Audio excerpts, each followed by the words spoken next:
Want to speak real Italian from your first lesson? Sign up for your free lifetime account at ItalianPod101.com.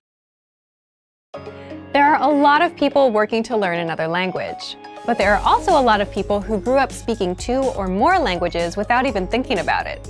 If you're able to speak 2 languages, you're bilingual. If you can speak more, you're multilingual. In many countries, being bilingual or multilingual is normal or even expected.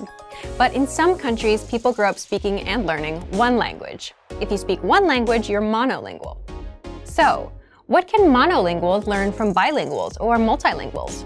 This video will look at what it's like to be comfortable in 2 or more languages. Here are 6 pieces of information relating to bilingualism and multilingualism that you can use in your language learning. First, bilingualism and the brain. How does being bilingual or multilingual affect the brain? Do you dream in both languages? Do you see subtitles in your head for the other language as somebody's talking? The answers to questions like these are different for everyone. Some people may dream mostly in the language they're most comfortable with, and occasionally in another language. Some people may be able to effortlessly move between the languages they know, while others may get stuck from time to time. These are all normal parts of knowing more than 1 language. People who were exposed to another language since birth may have certain advantages in language acquisition over monolinguals. They may already be familiar with certain sounds and sound combinations that monolinguals are not familiar with. As a language learner, you're probably quite familiar with this. If you've already mastered a language and have decided to start learning a new one, you're probably going to unconsciously make connections to words in different languages. You'll think to yourself, this word has the same vowel sound as another word I know, so it should sound pretty similar. When it comes to studying things like new vocabulary words and grammar, however, monolinguals, bilinguals, and multilinguals all need to spend time learning and memorizing. So in your own learning, don't be discouraged by people who speak your native language and your target language. They may have had a totally different learning experience than you. Consider your language studies, not language abilities. Second, language mistakes and confusion. You may be wondering if bilinguals ever confuse languages in their heads. Generally, people who are fluent in multiple languages can separate the languages mentally. However, there are situations where people momentarily forget words, even in our native languages, or we think of a word in one language but not in another. In some cases, we might even want to use a word that exists in one language but not in the other. An interesting concept from academic literature on this topic is perfect bilingualism. It's the idea that someone can speak 2 languages perfectly at an equally high level. Many people assume that someone who grew up speaking 2 languages would be able to use both of them perfectly and sound flawless, but this is generally not true. Bilingual people are often more comfortable talking about certain topics in specific languages. There are also situations where bilingual people may pronounce words with a slightly different accent than monolingual people. Interestingly enough, there's also a similar pattern among bilingual couples. Bilingual couples usually have a single dominant language. Even if they can speak another language with fluency and ease, people will usually use the language that's most efficient and comfortable. Third, bilingual societies. Can you imagine a place where you talk to your family in one language, your neighbors in another, your boss in a third, and write letters in a fourth? This might sound like a dream for many language enthusiasts, but in some societies, it's normal.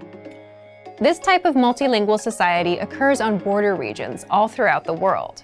In northern Iraq, for instance, people usually speak Kurdish, Turkish, and Iraqi Arabic, and many of them use modern standard Arabic and English at school. In some parts of China, people might learn English at school, speak their city's dialect of Mandarin when out shopping, speak standard Mandarin at work, and perhaps even speak another language when at home with their families. Some of these people might even say they're bad at languages. When people say this, it's often because they grew up using these languages, not learning them in school. When they were using a language at a friend's house and got their pronunciation corrected, there was no anxiety involved. This kind of learning is different than learning in a school setting, where tests and classrooms can cause pressure and discomfort. Media exposure plays a huge role too. Many people around the world are functionally bilingual in English thanks to TV and YouTube.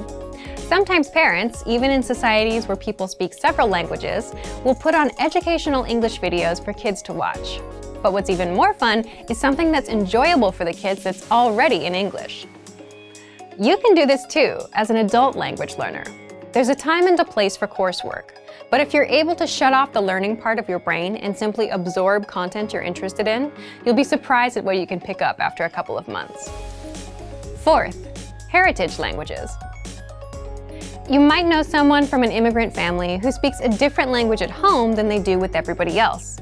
That language is referred to academically as a heritage language.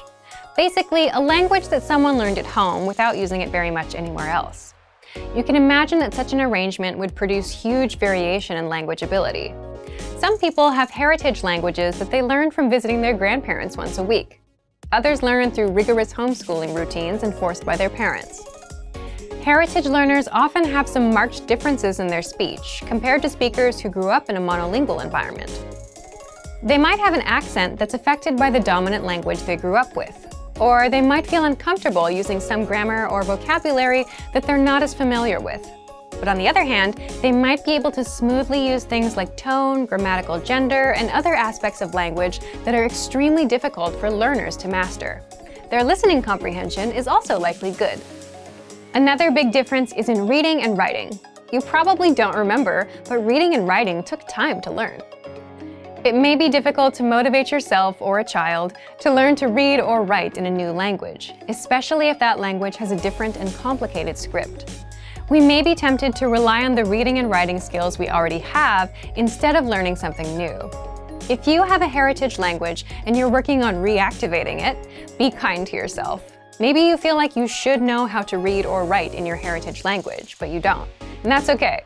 You can work on building those skills as any other language learner would. A great way to build literacy is to read text with audio that you can listen to at the same time. You can use the lesson notes from our language learning program or watch videos with subtitles. This is easy to do from the comfort of your home. Fifth, gaining fluency in a second language. There's a lot of divided discussion about whether it's possible to learn a language to a native level. It's important to consider what native level means. Maybe a native speaker of your target language can talk about their work flawlessly, but they can't speak in depth about a topic beyond their field. You don't expect yourself to be able to talk about absolutely everything with 100% perfection in your native language, so don't expect that you'll magically be able to communicate perfectly in the language you're learning either. Moreover, it's important to remember that nobody speaks flawlessly all the time. We all make mistakes, and we know how to correct ourselves and clarify information. The best speakers in the world make mistakes, even on stage. Everybody's stumbled over their words before. Does that mean they're not fluent in their own language? Of course not. You can do some amazing things to get a native-like accent in a foreign language, but they all take a great deal of work. Lots of people convince others that they're native speakers for the first few minutes of conversation. Does it really matter if you end up making mistakes after 40 seconds? 40 minutes? Remember, the perfect speech is not required to speak like a native. As we've talked about in this video, lots of bilingual and multilingual people have strengths and weaknesses too. Sixth, can a bilingual person forget a language?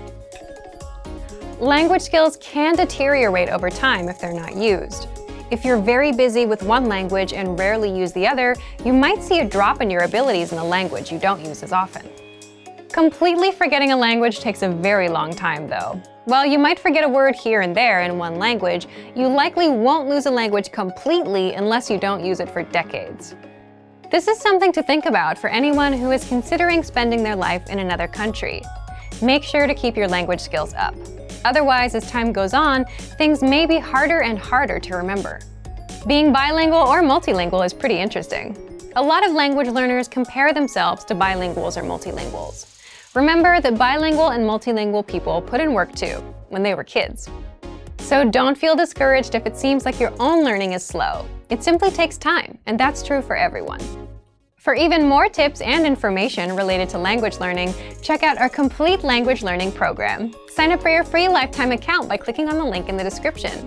Get tons of resources to have you speaking in your target language. And if you enjoyed these tips, hit the like button, share the video with anyone who's trying to learn a new language, and subscribe to our channel. We release new videos every week. I'll see you next time. Bye!